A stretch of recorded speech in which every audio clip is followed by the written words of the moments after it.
ब्राह्मणों ने पूछा, द्विश्रेष्ठ, इस मृत्युलोक में कौन ऐसा मनुष्य है जो पुण्य आत्माओं में श्रेष्ठ, परम पवित्र, सबके लिए सुलभ, मनुष्यों के द्वारा पूजन करने योग्य तथा मुनियों और तपस्वियों का भी आदर पात्र हो। व्यास जी बोले, विप्रगण, रुद्राक्ष की माला धारण करने वाला पुरुष सब प्राणियों में श्रेष्ठ है। उसके दर्शन मात्र से लोगों की पाप राशि विलीन हो जाती है। रुद्राक्ष के स्पर्श से मनुष्य स्वर्ग का सुख भोगता है और उसे धारण करने से वह मोक्ष को प्राप्त होता है।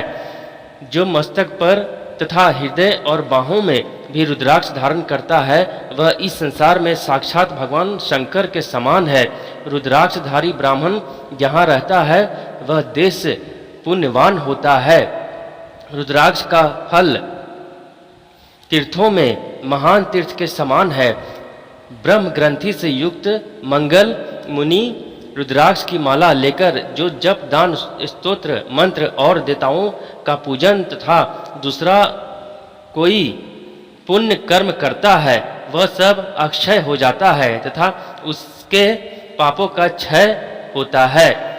श्रेष्ठ द्विजगण, अब मैं माला का लक्षण बतलाता हूँ, सुनो। उसका लक्षण जानकर तुम लोग मोक्ष मार्ग प्राप्त कर लोगे। जिस रुद्राक्ष में योनि का चिन्ह न हो, जिसमें कीड़ों ने छेद कर दिया हो, जिसका लिंग चिन्ह मिट गया हो तथा जिसमें दो बीज एक साथ सटे हुए हो, ऐसा रुद्राक्ष के दाने को माला में नहीं लेना चाहिए। जो माला अपने हाथों से गुथी हुई और ढीली ढीली हो, जिसके दाने एक दूसरे से सटे हुए हो, अथवा शूद्र आदि नीच मनुष्यों ने जिसे गुथा हो, ऐसी माला अशुद्ध होती है।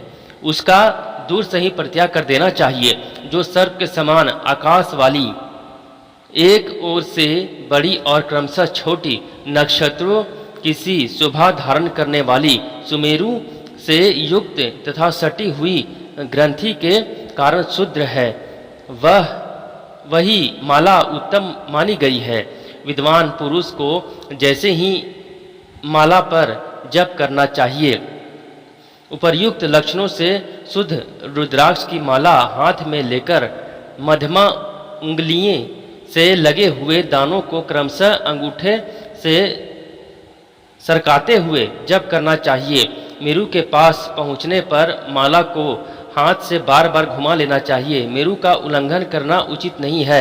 वैदिक, पौराणिक तथा आग मोक्ष जितने भी मंत्र हैं सब रुद्राक्ष माला पर जप करने से अभीष्ट फल के उत्पादक और मोक्षदायक होते हैं। जो रुद्राक्ष माला से छूते हुए जल को मस्तक पर धारण करता है वह सब पापों से शुद्ध होकर अक्षय पुण्य का भागी होता है। रुद्राक्ष माला का एक एक बीज एक एक देवता के समान है। जो मनुष्य अपने शरीर में रुद्राक्ष धारण करता है वह देवताओं में श्रेष्ठ होता है। ब्राह्मणों ने पूछा, गुरुदेव, रुद्राक्ष की उत्पत्ति कहाँ से हुई है तथा वह इतना पवित्र कैसे हुआ? व्यास जी बोले, ब्राह्मणों, पहले किसी सतयुग में एक त्रिपुर नाम का दानव रहता था। वह देवताओं का वध करके अपने अंतरिक्षचारी नगर में छिप जाता था। ब्रह्मा जी के वरदान से प्रबल होकर वह संपूर्ण लोकों के विनाश की चेष्टा कर रहा था। एक समय देवताओं के निवेदन करने पर भगवान शंकर ने यह भयंकर समाचार सुना। सुनते ही उन्होंने अपने आजगव नामक धनुष पर विकराल बाण चढ़ाया और उस दानव को दिव्य दृष्टि से देखकर मार डाला। दानव आकाश से टूटकर गिरने वाली बहुत बड़ी लूका के समान इस पृथ्वी पर गिरा। इस कार्य में अत्यंत श्रम होने के कारण रुद्रदेव के शरीर से पसीने की बूंदें टपकने लगी। उन बूंदों से तुरंत ही पृथ्वी पर रुद्राक्ष का महान वृक्ष प्रकट हुआ। इसका फल अत्यंत गुप्त होने के कारण साधारण जीव उसे नहीं जानते। तदनंतर एक दिन कैलाश के शिखर पर विराजमान हुए देवादिदेव भगवान शंकर को प्रणाम करके कार्तिकेय जी ने कहा, तात, मैं रुद्राक्ष का यथार्थ फल जानना चाहता हूँ। उस पर जप करने तथा उसका धारण, दर्शन अथवा स्पर्श करने से क्या फल मिलता है? भगवान शिव ने कहा, रुद्राक्ष के धारण करने से मनुष्य संपूर्ण पापों से छूट जाता है। यदि कोई हिंसक पशु भी कंठ में रुद्राक्ष धारण करके मर जाए तो रुद्र स्वरूप हो जाता है। फिर मनुष्य आदि के लिए तो कहना ही क्या है।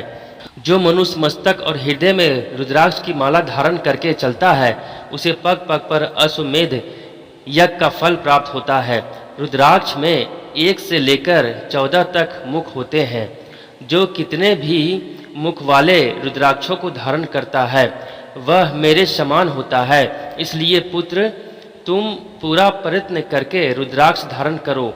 जो रुद्राक्ष धारण करके इस भूतल पर प्राण त्याग करता है, वह सब देवताओं से पूजित होकर मेरे रमणीय धाम को जाता है। जो मृत्यु काल में मस्तक पर एक रुद्राक्ष की माला धारण करता है, वह शैव, वैष्णव, शाक्त, गणेशोपासक और सूर्य उपासक सब कुछ हैं। जो इस प्रसंग को पढ़ाता, सुनता और सुनाता है, वह सब पापों से मुक्त होकर सुखपूर्वक मोक्ष लाभ करता है।